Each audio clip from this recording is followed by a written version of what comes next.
¿Quieres estar al día en la actualidad del derecho? ¿Quieres saber si te corresponde una pensión vitalicia?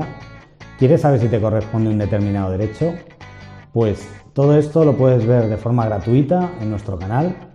Suscríbete y tendrás un asesoramiento gratuito con buenos contenidos y especializados. ¡Síguenos!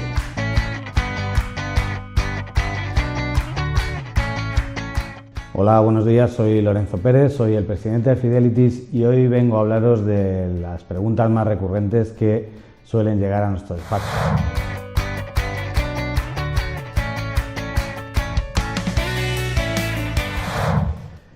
La primera es si sabías que te puede corresponder una pensión por incapacidad laboral permanente en caso de que las secuelas y limitaciones de las patologías que padeces te impidan realizar de forma digna tu trabajo. Pues la respuesta es que sí. Hemos conseguido pensiones, conseguimos a diario pensiones, en algunos casos que superan los 4.000 euros cuando se trata de una gran invalidez, por 14 pagas, y por lo tanto lo que hay que hacer es un estudio de viabilidad de tu caso, de cómo afectan las secuelas y limitaciones de tus patologías a tu vida diaria, en este caso a la vida laboral en concreto, y si te corresponde ir a por ello y conseguir la pensión por incapacidad laboral que te corresponde. ¿Sabías que en caso de que te concedan una pensión por incapacidad laboral, puedes recurrir si piensas que te corresponde un grado superior al que te han concedido? Pues la respuesta es que sí. La respuesta es que hay que hacer un estudio de viabilidad, revisar si tu caso corresponde a una pensión más elevada a la que te han dado y, en caso positivo, reclamar, primero con una reclamación previa a la vía judicial y posteriormente, si es necesario, ante los tribunales de justicia. Pero no quedarnos en la queja, como nos suele pasar, y seguir adelante en la vía judicial si fuera necesario. ¿Sabías que si te han denegado una pensión por incapacidad laboral se puede reclamar? Pues la respuesta es que sí. Hay que hacer un estudio de viabilidad previo, hay que analizar si te corresponde o no esa pensión por incapacidad laboral permanente que crees que te corresponde, y si es real, si es positivo, si te corresponde una pensión por incapacidad laboral, a la resolución denegatoria hay que interponer una reclamación previa en el plazo establecido por la ley, y en caso de que también fuera denegatoria la respuesta a esta reclamación previa a la vía judicial, interponer la consiguiente demanda ante los tribunales de justicia de lo social o de lo contencioso administrativo en caso de que seas un funcionario. ¿Sabes que la nueva legislación equipara el grado de discapacidad del mínimo del 33% al reconocimiento de una pensión por incapacidad laboral permanente? Pues sí. Recientemente, hace relativamente poco, hace menos de un mes, se ha modificado la ley de la discapacidad y se equipara el reconocimiento del mínimo del 33% a el reconocimiento de una pensión por incapacidad permanente, ya sea por resolución administrativa o bien por sentencia firme. Es decir, si tienes una pensión por incapacidad permanente, acude a tu centro base para que te concedan el certificado de discapacidad del mínimo del 33%. Nos consta que en algunos centros base no se está siguiendo esta legislación, al menos de forma momentánea, no se está concediendo el mínimo del 33% y, por lo tanto, lo que hay que hacer en ese caso es reclamarlo y solicitar que se aplique la ley y que se reconozca el derecho al que te corresponde. Así que ya sabes, si te deniegan este derecho en tu centro base, hay que reclamar por la vía administrativa de forma inicial, y si no te lo vuelven a reconocer, pues por la vía judicial para que se te reconozca este derecho. Una pregunta muy recurrente que suele llegar al despacho es si existe o no una lista de enfermedades incapacitantes. La respuesta es que no como tal, es decir, no existe un listado por el cual nos deben reconocer sí o sí una pensión por incapacidad permanente si padecemos una determinada enfermedad. Es decir, no existe como tal una legislación a aplicar en base al diagnóstico la legislación española es de secuelas y limitaciones y por lo tanto hay que acudir a los informes médicos que deben reflejar fielmente cuáles son esas secuelas y limitaciones de tus patologías y en base a eso analizar si te corresponde o no una pensión por incapacidad laboral permanente. ¿Qué es lo que ocurre? Que hay determinadas enfermedades, determinadas patologías que son obviamente más incapacitantes que otras y que por lo tanto ya sabemos qué secuelas y limitaciones producen en el corto, en el medio o en el largo plazo. Entonces sí que es más fácil de alguna manera saber si te va a corresponder o no una pensión por incapacidad laboral permanente si padeces una determinada patología, pero no significa que en base al diagnóstico te corresponda directamente una pensión por incapacidad laboral permanente. Otra pregunta recurrente que nos suele llegar tanto en redes sociales como al despacho continuamente es cuáles son las preguntas que van a hacer en el tribunal médico. Bueno, tribunal médico, le han puesto ese nombre que directamente causa un poquito de miedo, ¿no? Pero realmente es un médico que va a evaluar tu caso, que va a analizar tus informes y que va a proponer si te corresponde o no una pensión por incapacidad permanente. Lo que sí que es cierto es que puede ser desde un tercer grado en el que te van a preguntar de todo hasta un hola, buenos días, déjeme sus informes que ya le diremos algo.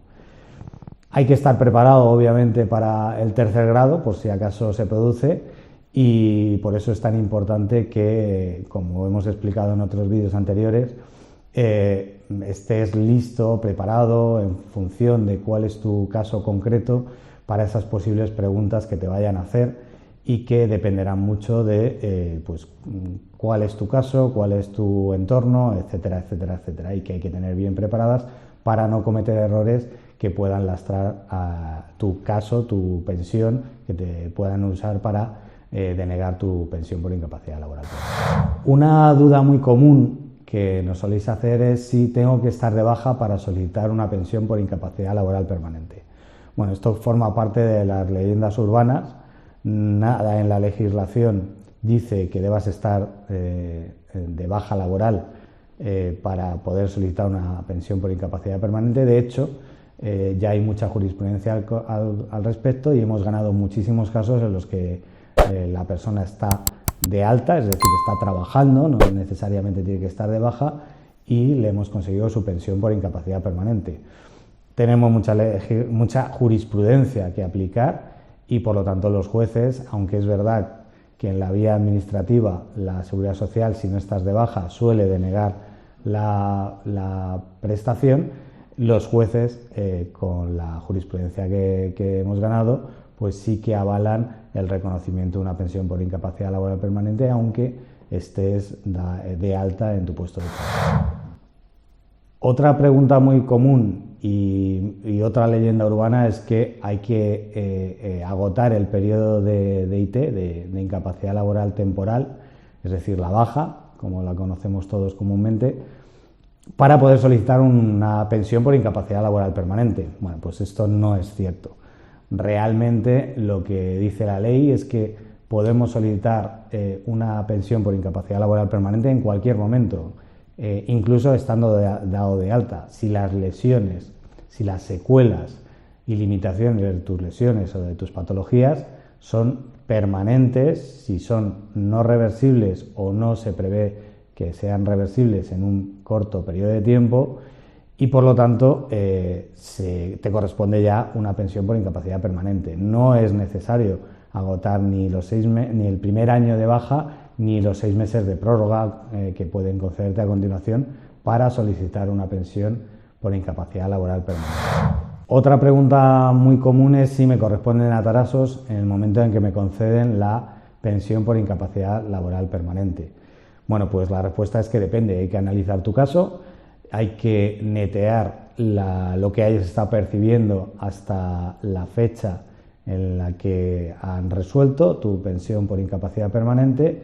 Si has estado cobrando, hay que analizar cuánto deberías haber estado cobrando hasta ese momento y te corresponderán, en su caso, los atrasos que correspondan. Pero siempre hay que analizar cada caso porque puedes haber estado cobrando algún importe porque estabas de baja, porque estabas trabajando inclusive, y te corresponderán los atrasos desde el momento de la resolución o desde la fecha de efectos que se dicte en sentencia, y hacer el cálculo que corresponda en base a esa fecha de efectos, que será la de resolución o la de que se dicte por parte del juez en la sentencia.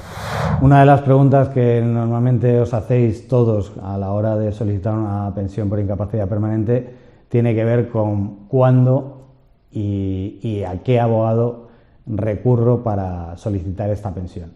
¿El cuándo? Pues desde mi punto de vista es desde el minuto 1, es decir, desde el momento en que te planteas solicitar una pensión por incapacidad permanente, o en el momento en que detectas que las secuelas y limitaciones de tus patologías te impiden realizar tu trabajo de una forma digna, o directamente que te impiden realizar tu trabajo, debes acudir a un abogado experto en esta materia, porque el nivel de detalle que exige la situación actual de las pensiones pues hace que si acudes, como suele pasar, al abogado que te ha llevado el divorcio, al abogado que te ha llevado los temas de la empresa, a tu primo que es un abogado generalista, pues puede que se pierdan detalles que van a ser determinantes a la hora de conseguir tu pensión por incapacidad permanente.